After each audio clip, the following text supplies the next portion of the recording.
कि इस पर आऊंगा मैं।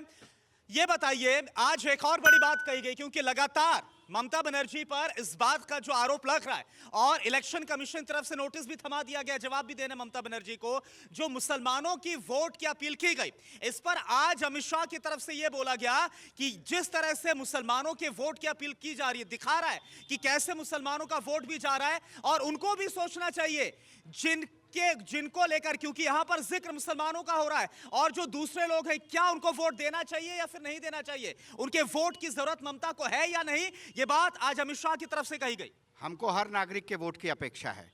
जब वो लोग बेगम कहते हैं हमारी चीफ मिनिस्टर को, तब आपके कोई ऑब्जेक्शन नहीं होता है।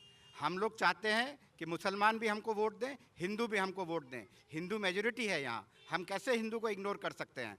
मुसलमान को एकत्रित रहने के लिए कहा गया है, क्योंकि बीजेपी ने यहाँ पर कुछ दलालों को खड़ा किया है जिससे मुस्लिम वोटों का बंटवारा हो। हम नहीं चाहते हैं कि किसी भी आदमी का वोट बंटवारा हो और वोट जो है वो काम ना आए। वोट हमेशा उस पार्टी को दीजिए जो हमारे सत्ता में आ सके, काम कर सके। वोट कटुओं को लिए हमारी दीदी ने कहा है कि आप एकत्रित हों, और जो वोट काटने की राजनीति, कौन काट रहा है वोट, कौन काट रहा है?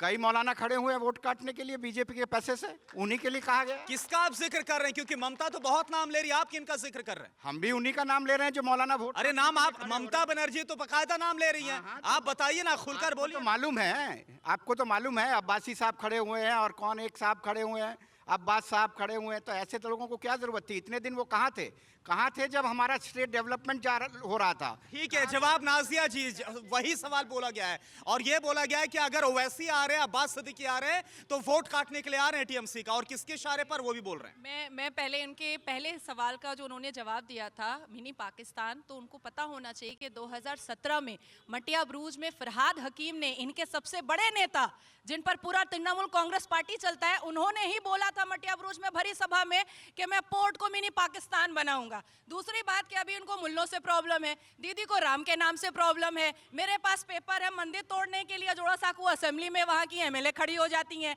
तो अब आप बताइए कि इनको हिंदू से भी प्रॉब्लम है, इनको मुसलमान से भी प्रॉब्लम है, इनको वोट कैसे मिलेगा?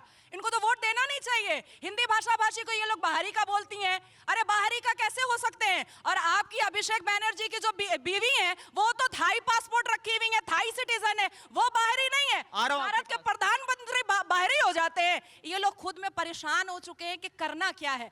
जमीन निकल चुकी है, सत्ता निकल चुका है, अब कुछ समझ में नहीं आ रहा है। मुल्लाओं को गाली ये दे रहे हैं, राम के नाम से जेल भेजने की धमकी दीदी दे रही हैं, तो हिंदू और मुसलमान और हिंदी भाषा भाषी को बोईरीगत ये लोग बोलते हैं।